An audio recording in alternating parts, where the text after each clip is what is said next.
Malo lelei, nisa pula pinaka, whakalofa lahi atu, alofa ni, kia ora and talofa lava everyone. Thank you for inviting us and thank you for taking your time to be here. So I'm Nikki and alongside me is my colleague Tonia. We're from Aviva and I am going to bless our kōrero today, our Kai Kōrero, and then we'll continue on with our program. Whawhitai lea tūra mātou te māle nei awa noa mātou ngofie, ia o mātou maua mātou o mai e fōi, mātou o e fōi au aunam whainga ruenga tai tasi. Ia wafole nei whamoe moe, te tālo lea tua, ia iele mana o la ua fio I lunga ia I mātou, whamanuia ne polo kalame. Ia wafole mta upola mātou tal no ai, wha ala wilo fōi, ia nisi o ngā ruenga o whapena o na mawhai mantua whine. Ia mes fōi mole au aunanga I le nei atu nuu. Kalai ste tele ngata I le o te tonu o New Zealand au te roa atoa. Whamanuia la ua fio ia mātou o mai lo la swafa Yesu, ngā pa ia tai tai mātou. Amen. Amen. So, yeah, I was just in Samoa asking Atua to bless our day and bless our Kai and everything that we do for give us the strength to continue doing the work that we do. All right, so I guess you already got our bio and know what we do, so I think we're just going to go straight into the video if that's okay, Claire. If we can, so we've got a 6-minute video and then I'll talk about the video, and this is around the Seuga program that we run here in Christchurch at Aviva, and then my colleague Tonia will later on talk about the ReachOut program that we run. Cool.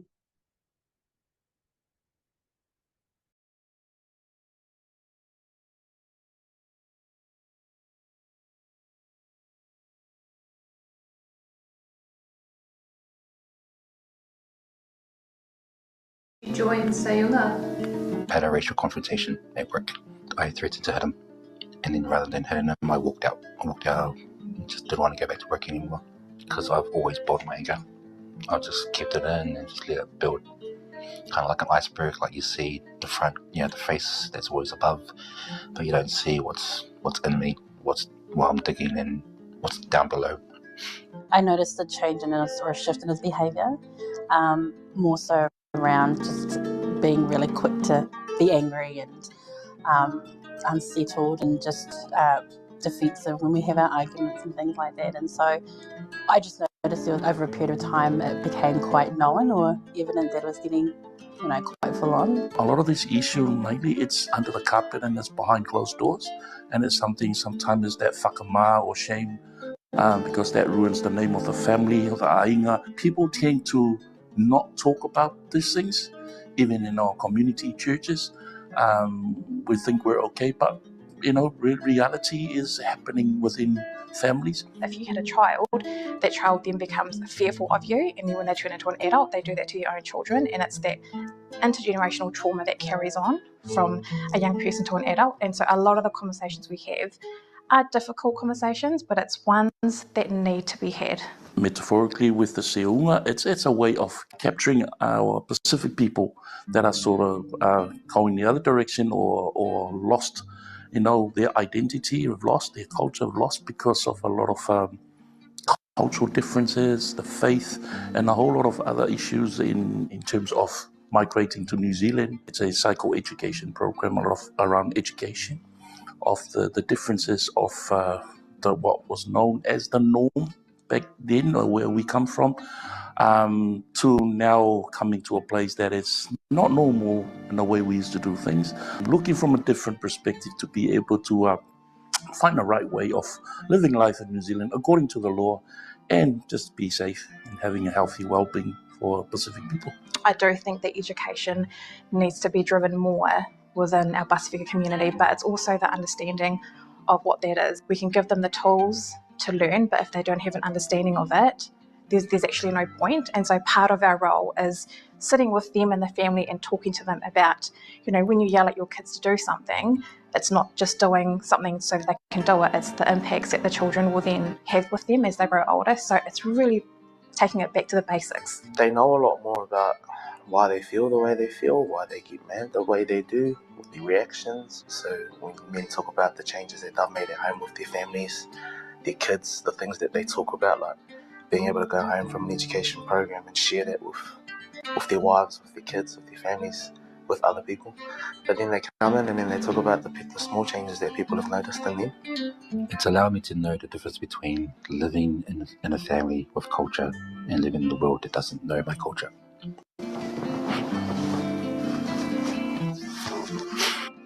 Which is why I wish they had this program back then, so I wouldn't have to go through what I went through.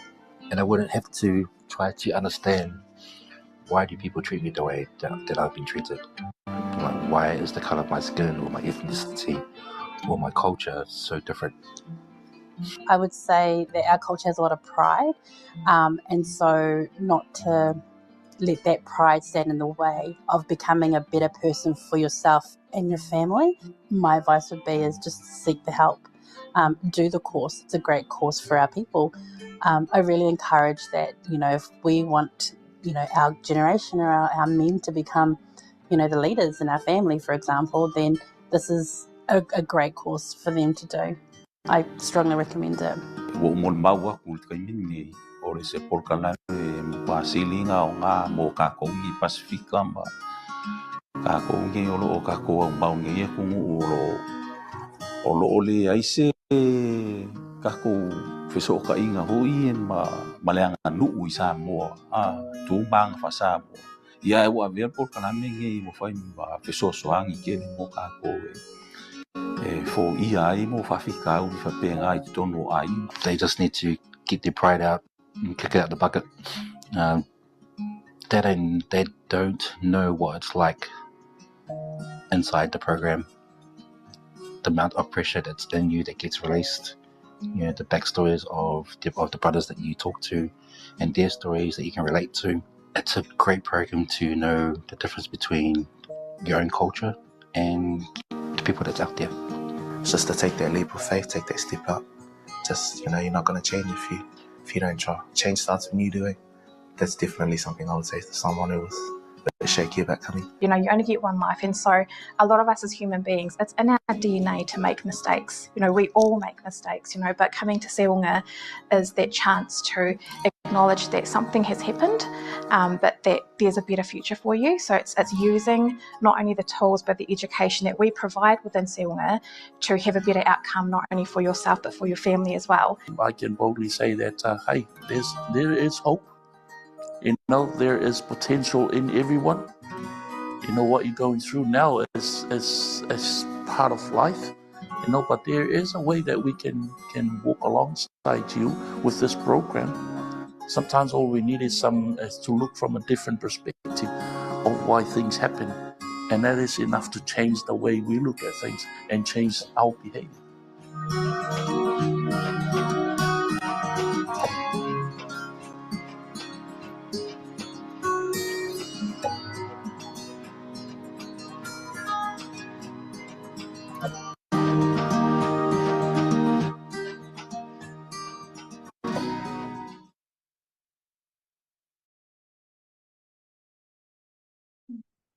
Awesome.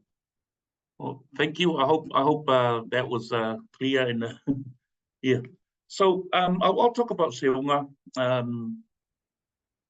Seuga was how many years? 3 years now since we've been piloting here with Aviva.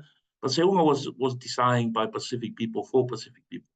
A lot of the work that was put into Seuga are basically a lot of narrative stories from a lot of Pacific people, clients that we've been working with over the years, and it helps the forming of the Seuga as where it is now.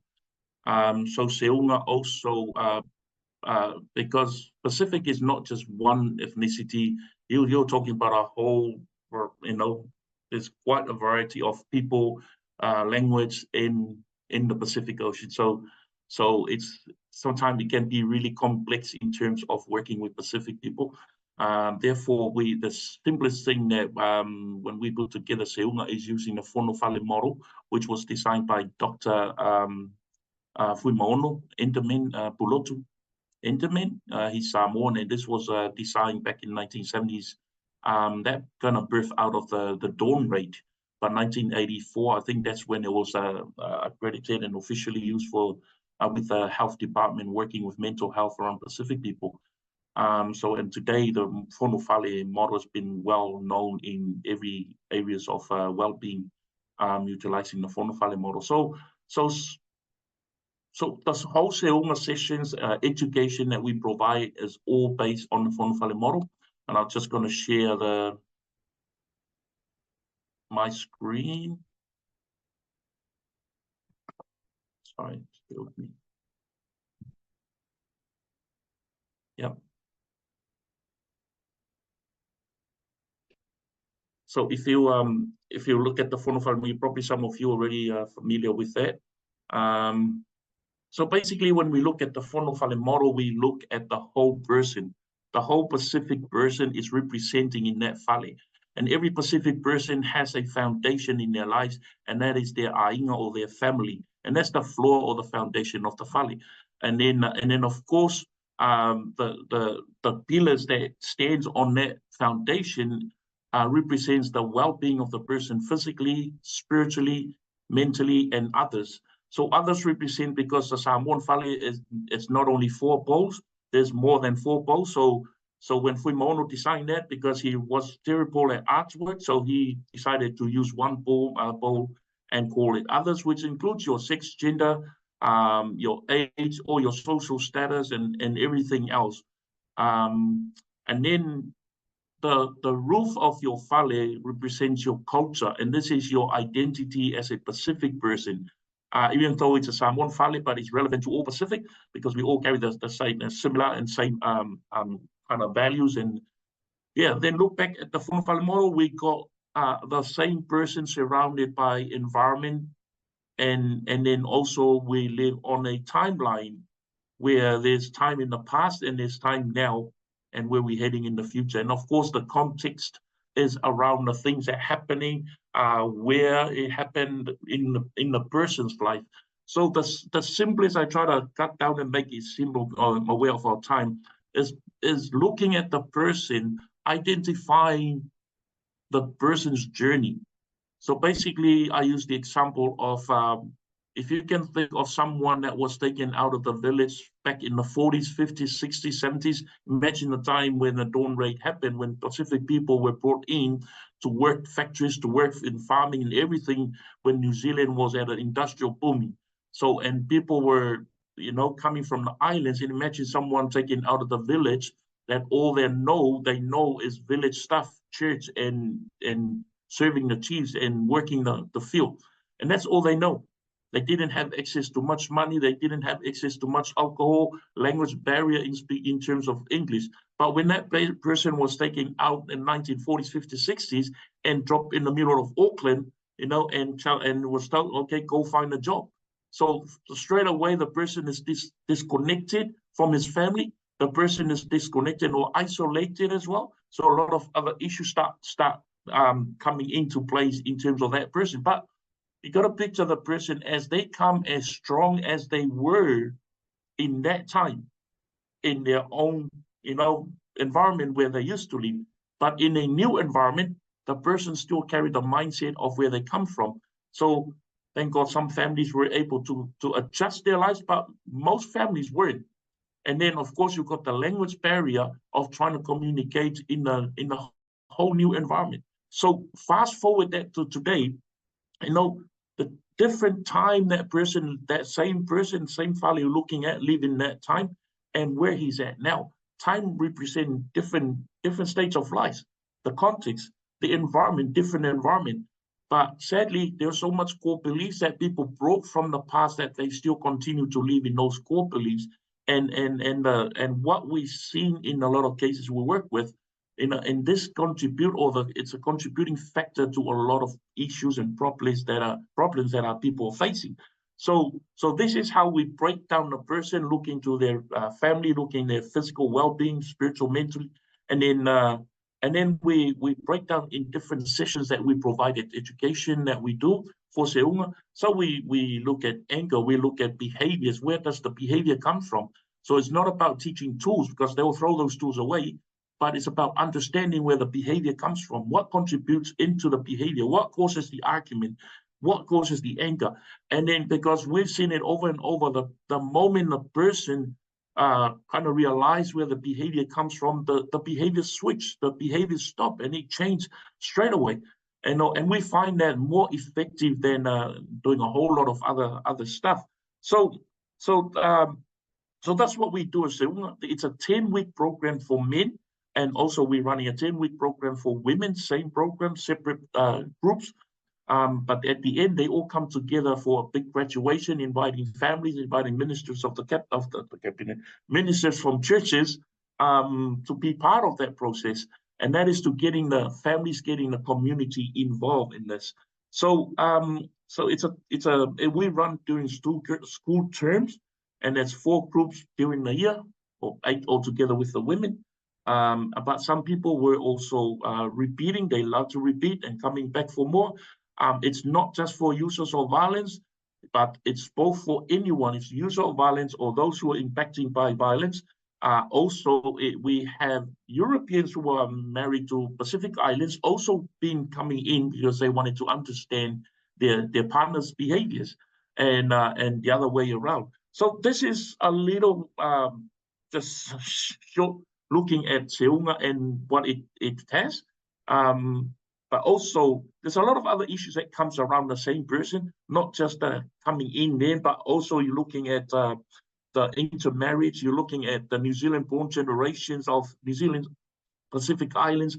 They come with a whole nother lot of different issues that is different from the new migrants, different from the old people that came back in the 70s and the 60s. So I know I'm not scrolling on the Whanawhale, but it's recorded, and you feel free to take it, because it, basically I'm shorting it so that make it easy to understand. All our referrals coming through police, court, Orang Tamariki, word of mouth. It's the biggest one that comes from the community, but we're still working on promoting Seuga at the moment. But we already got a lot of asks from everywhere else around New Zealand, the whole module about this Seuga. So I'm not going to go through the rest of the Whanawhale. Feel free to take it, and you can ask questions. But I think I'll end it here for Seuga. But I'm going to hand over to my colleague Tonya. She'll talk about the ReachOut. Cool, thank you, Tim. Can everyone hear me? We're all good? Cool, thank you. Well, talofa lava everyone. Thank you for the invitation today, Claire. Really nice to be here in this space with everyone that does amazing work.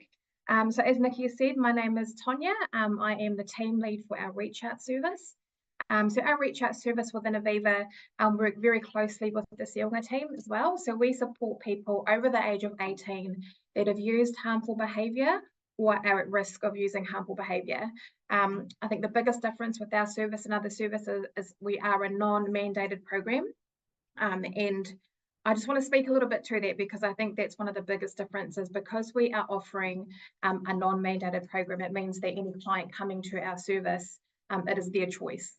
And it's a massive part of the mahi that we do, is we want people to come to us for the help, and we all know that reaching out for help is one of the biggest barriers. So the minute that we have a referral, it is so crucial for us to contact that person straight away. So ReachOut is a service that supports anyone that is wanting to create change in their life. The biggest thing for us is ensuring that we know change looks different for a lot of people, and a lot of different backgrounds with the clients that come through our doors. And so part of our role is offering a psychoeducation individual program to those people that come through. So I thought what I'll do is I'll paint a bit of a verbal picture around a timeline of what happens when a client comes through the service. So a client can be referred either a self-referral or from an external or internal service. They come through, and what my team do is within the first 24 to 48 hours, we're contacting that person. We're very strict on that time frame, because like I said before, when someone's reaching out, we want to contact them as soon as possible to make that initial connection, to say, hey, look, we see you. We hear you, and we just want you to know that, we are going to be working with you in the next few weeks. So that's the first point of engagement that we have with all of our clients that come through. Within that initial phone call, we are making a initial assessment. So they'll come in, they'll do a thorough assessment with us. During the assessment, we will look at things like what are their needs, so what is it that you're wanting from us? What supports can we offer you? What are some safety planning that you need? Who else is engaged with you? Are there children involved? What's happened? What is your background? So a very thorough assessment to make sure that we are covering everything that that person is identifying with. We look at, can we collaborate with other services? Or if you are with another service, what can we do with them to help you some more along the way? We look at the history, so has there been any family violence history for yourself, for your partner, for the children? We have a lot of connections with ISR as well. So we'll talk to ISR as well as other services to make sure that we are on the same page. After the assessment, we will then put together an individualized program for that client. Again, acknowledging that every client has a different need. And ReachOut is not just a service for anyone that is using harmful behaviour. It's a service that actually educates anyone that's wanting to come in and learn about healthy relationships. It's learning to see what the red flags are, within a family context. So it's not just for anyone that's coming through that is using harmful behaviours. We want to be able to offer the education and safety planning to anyone that's coming through our service. And so when we do this individual program that is catered to their client, we will offer them 6 to 10 sessions. Again, the client, it is client-led, so although we have a lot of things that we'll take into our service, into our sessions, we do take it based on what the client is needing. And so we do a lot of advocacy as well with the courts. We do a lot of work with the courts where some people have come through. Some of our clients have even, asked for support with protection orders, parenting orders, all those kinds of things. So we offer that support with the courts as well, because quite often clients come through our service, they don't realise that they also can get protection orders as well. And a lot of the times, the reality is a lot of the clients that come through have also been harmed in their life as well, so it's just being really honest and real with them about what their experience is as well. And so once they come through, we do that individual program with them. From there, each week we review their safety plan. We always want to make sure that the client is aware of what their safety plan is, who are their support people, are the kids safe if things, escalate, is wife or husband safe, and even though our service is accessed by predominantly men, there are a lot of women as well that come through our service who also need the same kind of supports. So once the individual program is finished, we'll make sure that the person has a robust safety plan. They know exactly what they need to do. They've got other support people, so it's not just closing the file and off you go. It's also connecting with what's next. What are the next steps for this client? Recently, we have just started a men's reach out group. So we have just started that 3 weeks ago. So we're coming into session 4 tonight. So we run that every Tuesday night here at Aviva. So it's the same thing where we offer a group program to, at the moment, we've got 9 men on our group. So we are trialing that to see what that looks like. But, at the moment, it seems to be going really well. The biggest thing as well for working with anyone in our service is that we don't look at we look at the behaviour, because quite often a lot of the clients are judged based on what they've done, the incident that's taken place. We look way under that. There's so many layers to that person that's come through. So yes, we get the police reports, we get the court reports, we get the protection orders, we get all of that stuff, and it is all written legal documents, but when they come in, we want to look at the person, so what's happened, what is a timeline of this person, what has this person gone through to get to where they are. And so it's really important that we're unpacking all of those things rather than just looking at the incident that's taken place. And so a lot of the work we do is literally walking beside our clients, in their journey of change. It's like a roller coaster, as you all know. There's some amazing days where you think that cool light bulb moment, and there's some days it just turns to absolute crap, and so it's being there with them in those darkest days, and just ensuring that they know that they are loved, they're worthy to be loved, and what their actions are doesn't define who they are, and so I'm really blessed to be able to work in a service that can offer that type of support to anyone, whether it's somebody experiencing harm or somebody using harm, and so I'm very passionate about the work that we do, and I love that we get to do this every single day. And so I just want to mihi to everyone else that's here as well, and just thank you for the amazing work that you do as well. Thank you very much for having me. God bless. 5 minutes. Cool. I mean, I think we can open for questions. If any questions that anyone want to ask, yeah, Tonia's happy to answer them.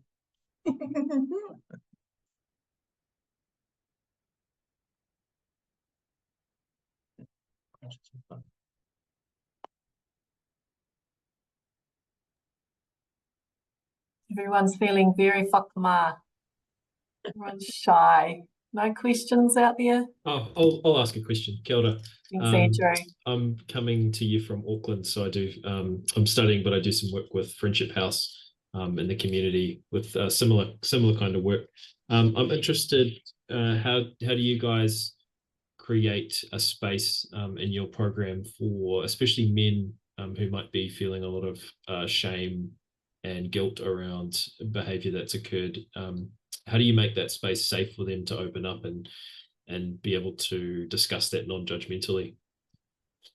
Yeah, that's an awesome question. Now, with both Seuga and ReachOut, we don't just put men straight into groups. We always have our first engagement and some, whether that could be another 3 to 4 one-on-one sessions with the client, just to sit with them until they're ready. Once they're ready to go in the group, they're ready to share, they're ready to, and also in our groups, the Seuga and the ReachOut, we provide a space for a conversational therapy.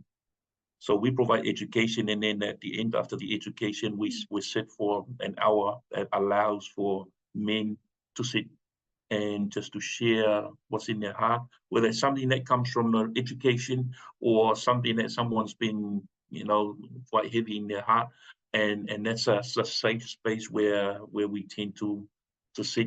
And of course, we've experienced seeing a lot of men that first came with a lot of shame, a lot of guilt, but slowly the healing process starting when they start to open up and start, especially creating those kind of space that is safe for them. Sometimes even no one wants to share. Sometimes we can just sit for, I know it's awkward for 10 minutes of silence, but and I can tell that it really, some can get really agitated when it comes to that. But at the end, they realize that we need silence just to reflect on ourselves in that same space. So we always create a space that is safe when people are walking out, make sure they're walking out that they are safe and they are looking forward to come back the next day. But we always give sessions before we put them in groups, so that we know and understand what the person is going through in their journey, and that comes from them. So they lead the work that we do with them. Yeah, hope that. Yeah, thank you.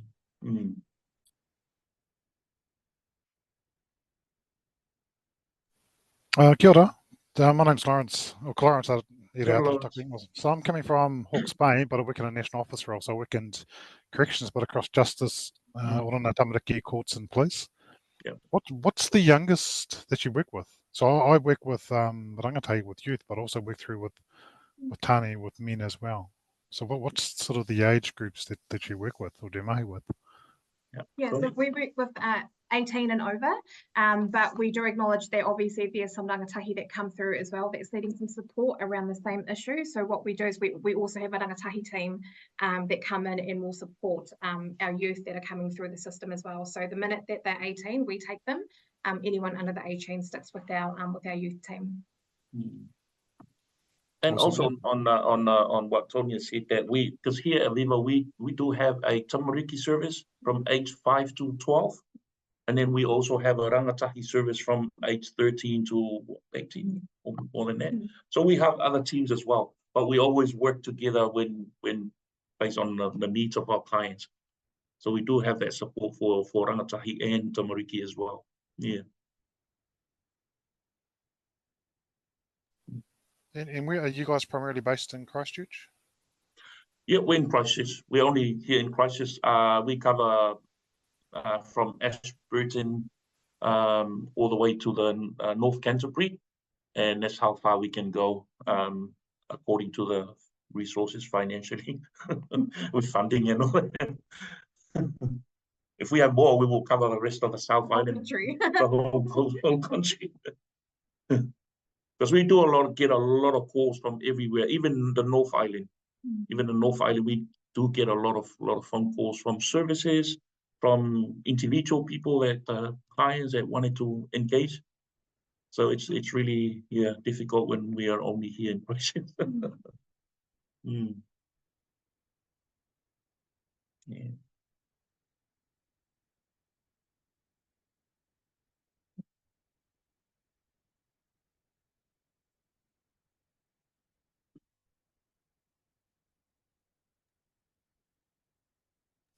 Any other questions coming up? That was certainly one I wanted to ask too, Lawrence, was in terms of how far your reach can go, Nikki and Tonya, and whether there's any other connections to other organisations or similar programs around the motu, or whether there's any connections that you've made to looking into that.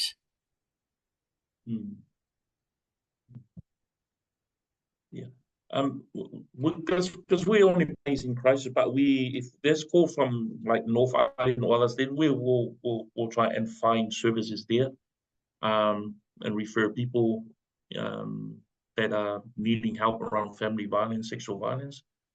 But because I sit with the Te Puna Nui Committee of Family Violence, Sexual Violence Practitioners for Pacific, so I'll kind of cover a lot of the whole motu in terms of Pacific service that is available in other part of the motu, that I'm part of that committee that could continue doing the work of strengthening their practice. And and we've been doing a lot of regional whono all around the nation from last year in July right up till, I think we had the last one in Auckland, around pulling together all the FV, SV practitioners for the Pacific community.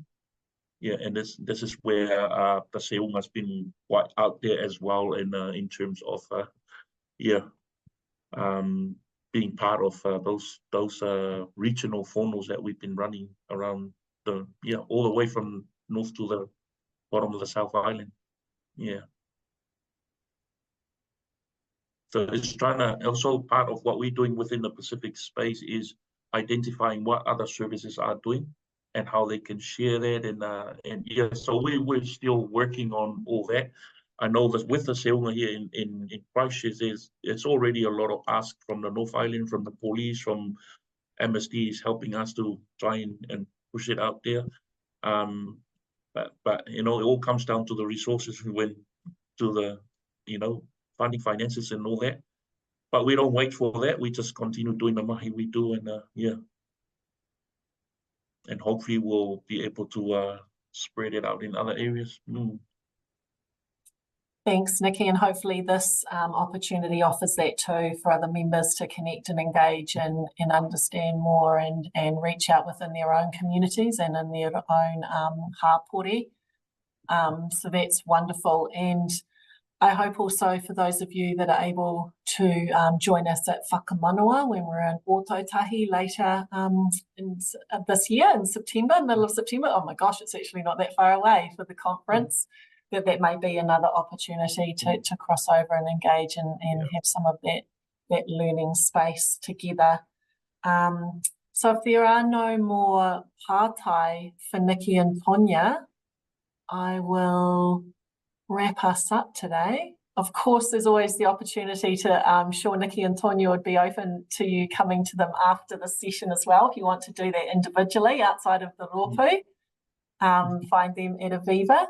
Celia's just come on screen. Celia, is that because you have a pātai? Okay, no pressure.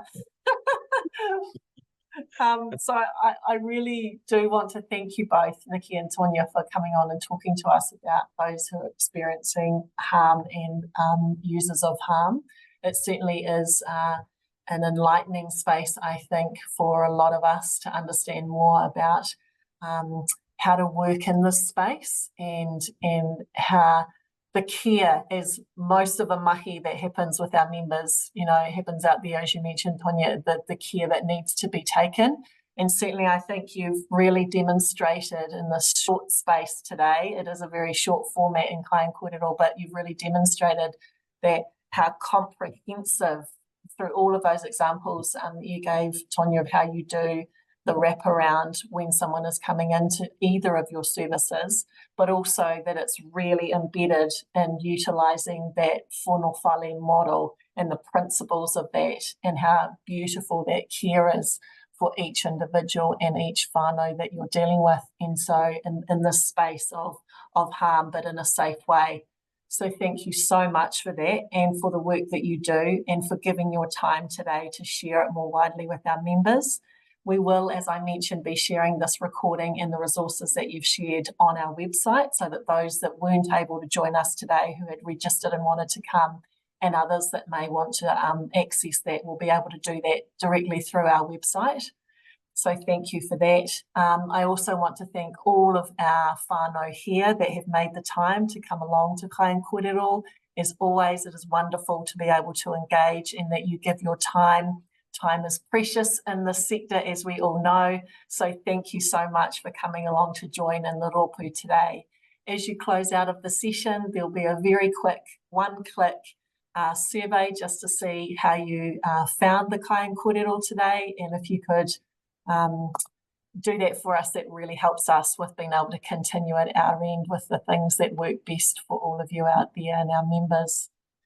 So now's the time to close us off. I'm wondering if Nikki or Tonya, you'd be happy to do as we did when we started and offer a blessing to send us back from this space of sharing into the days that we have to continue in our evenings. All right. Thank you. Thank you. Yeah. Thank you again for all your time. Yeah, looking forward to see you next time. But I'll close us with karakia. E tua o mai an mātou fontanga. Ia whau fōi pērewi inga ia tō e. Ia whamanmia fōi e mātou ngā ruenga umala mātou whenga e nei aso.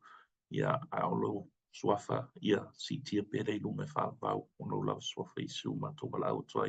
Amen. Thank you. Thank you very much, everyone. team. Kia ora koutou, tēnā koe. Koe whāso fur. So far. Mā so fua.